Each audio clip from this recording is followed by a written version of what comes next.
Hello everyone, तो आज हम पढ़ने वाले हैं एक नया वीडियो जिसमें हम आज बात करेंगे द एड्रेस चैप्टर के बारे में। हाँ, ये स्नैपशॉट का चैप्टर नंबर 2 है। चैप्टर नंबर 1 ऑलरेडी अपलोड है, हिस्टोरिकल आरवीएस पर भी है, एजुकेशनल पर भी कर दूंगा। ओके, सो नाउ चलो चालू करो, ठीक है। तो आज हम क्या पढ़ेंगे? आज हम पढ़ेंगे द एड्रेस चैप्टर, जो कि पूरा का पूरा लड़कियों वाले पार्ट से है, ठीक है। तो चलो चालू करते हैं। हेलो दोस्तों, यह कहानी जो है वह उस टाइम की है जब हॉलैंड पर युद्ध चालू हुआ था। हॉलैंड पर एक बहुत बहुत बहुत खतरनाक युद्ध हो रहा था। जब हमारे घर से जो भी सामान था वह हमने मिस डॉर्लिंग के यहाँ पर शिफ्ट करा दिया था, केवल वॉर तक के लिए, क्योंकि हम हॉलैंड से बाहर जा सकते थे। वह सब तो ठीक था कि हमने अपना सामान शिफ्ट करा दिया वहां पर और हम वहां से निकल भी गए थे, पर वो मेरी माँ के पास एक एड्रेस था जहां पर जाकर के मैं अपना सामान दोबारा से वापस ले सकती थी, जो कि मेरी माँ ने कहा था। जब मैं अपना सामान लेने उस एड्रेस पर पहुंची तो मुझे पता चला कि जब मैं गेट खटखटा रही थी तब एक आंटी मेरे सामने आई। आप कौन हैं? क्या आप मुझे अभी भी जानती हैं? जी नहीं, मैं आपको नहीं जानती। मैं मिसेस की बेटी हूँ।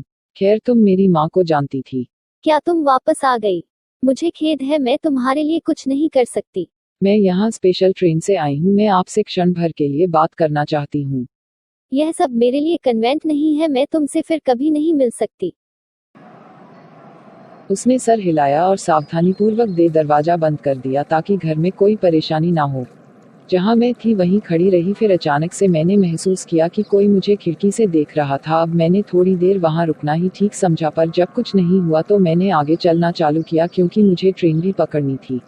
मैं उस जगह को बिल्कुल भी आश्चर्य से नहीं देख रही थी, क्योंकि मैं जानती थी कि मेरा पूरा बचपन ही पर गुजरा है और मैं हर एक जगह को बहुत अच्छे से जानती थी और मैं उन सभी चीज़ को दोबारा से महसूस नहीं करना चाहती थी। पर फिर भी मुझे सब कुछ याद आने लगा। मुझे याद आने लगा कि मेरी माँ मिसेस ने डार्लिंग को सारा सामान देना चालू कर दिया। पहले तो मुझे पता नहीं चला, पर जब मैंने ध्यान से देखा तो कभी कभी कुछ भी गायब होने लग रहा था। तो मैंने माँ से पूछा, तब उन्होंने बताया कि डार्लिंग हमारा सारा सामान सुरक्षित जगह पर ले जा रही हैं। आगे वे बताती हैं कि यह सब करने के लिए डार्लिंग ने ही मुझसे कहा था। मैं उनसे मना नहीं कर सकती थी, वरना मेरी बेइज्जती हो जाती। मैंने ठान लिया था कि मैं दोबारा एक और बार उस घर पर जाऊंगी और अपना सामान वापस लाऊंगी, क्योंकि मुझे उस सामान के बारे में क्यूरोसिटी होने लगी कि मेरा सामान सही है या नहीं। जी, कहीं आप कौन? मुझे तुम्हारी माँ से मिलना है। जी, वह तो घर पर नहीं है, आप तब तक वेट कर सकते हैं। हाँ, मैं उनके लिए वेट करूंगी।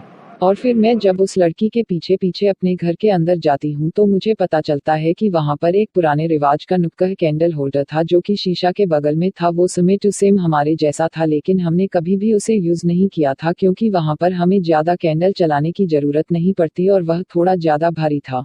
क्या तुम बैठोगी? उसने बैठक का गेट खोला और मैं वहां पर सब कुछ देखकर रुक गई, क्योंकि वहां पर जैसा कि मैं देख पा रही थी सब कुछ हमारे पहले जैसा ही था। जो कुछ भी सामान हमारा था वह सब कुछ वहीं पर रखा हुआ था और वह कुछ अजीबोगरीब जगह में पड़ा हुआ था।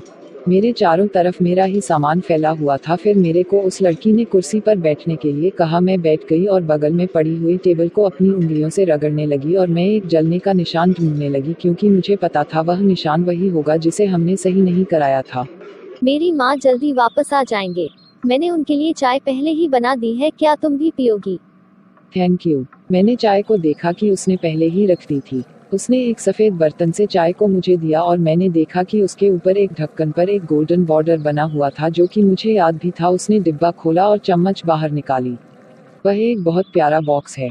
अरे, तुम उसके बारे में जानती थी? मेरी माँ कहती है कि प्राचीन शैली की है, हमारे पास बहुत सारे और भी है, खुद ही देखो। एक बार तो हमने दीवार पर टंगी प्लेट पर भी खाना खाया था, बहुत चाह रही थी, पर इससे कुछ भी अलग फील नहीं आया। और फिर मुझे वह जला हुआ निशान मिल गया। हाँ, पर कभी सारी चीजें अचानक से गुम हो जाती हैं तो इन्हें देखने को भी मन नहीं करता। मुझे याद है एक बार मेरी मॉम ने मुझसे पूछा था क्या मैं चांदी के बर्तन पॉलिश करने में उनकी सहायता करूंगी। मैंने उनसे मना कर दिया, क्योंकि उन्होंने यह काम मुझे करने के लिए पहले कभी नहीं लिया था। फिर मैंने पूछा कौन सा चांदी का बर्तन, तो उन्होंने मुझे बताया कि वह चम्मच, कांटे, नाइफ जिनसे हम खाना खाते थे। फिर सभी चाहने के थे। मुझे यह सब कुछ पहली बार पता चला। मुझे पूरा विश्वास है कि तुम्हें भी नहीं पता होगा। क्या मैं देखती हूँ? वैसे मुझे भी नहीं पता। क्या तुम मेरी माँ के लिए और वेट नहीं कर सकती? नहीं, अब मुझे अपने घर जाना होगा, मेरी ट्रेन छूट जाएगी। फिर ना उस एड्रेस पर कभी दोबारा वापस नहीं जाना चाहती थी, मैं उसे भूल जाना चाहती और फिर मैं उसके पास दोबारा कभी नहीं गई।